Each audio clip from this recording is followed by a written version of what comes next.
Thanks for joining us for the next part of our webinar.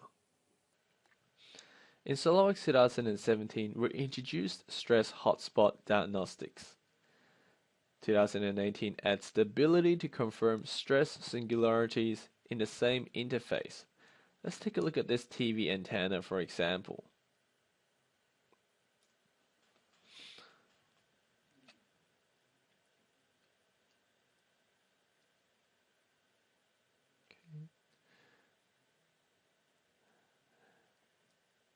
Can run the stress singularity diagnostics.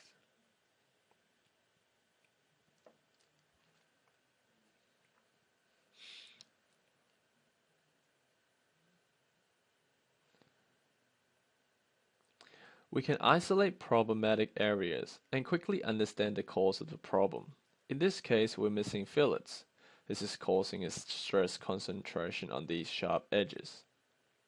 Now that we know the mounting bracket can handle a side load with the antenna extended, we need to study the TV antenna assembly in more detail.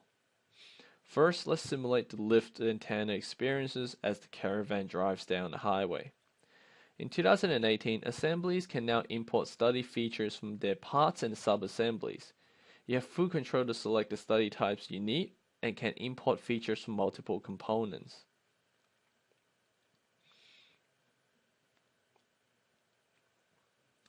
Another time saver is the redesigned pin connector.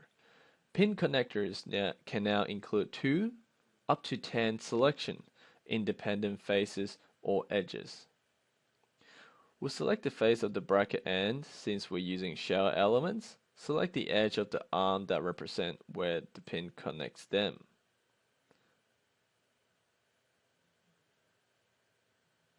So we continue to select the face and edge pair on the other side.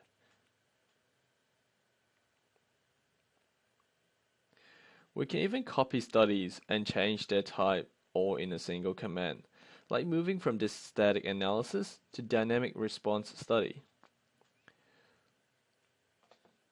With SOLIDWORKS 2018, you can now receive an email notification when your simulation is completed, and other time-saving enhancements to help speed the simulation process. With SOLIDWORKS 2018 simulation, we can analyze possible failure cost of components and prevent it from happening before your product reaches the market. Let's take a look at another topic in our next video.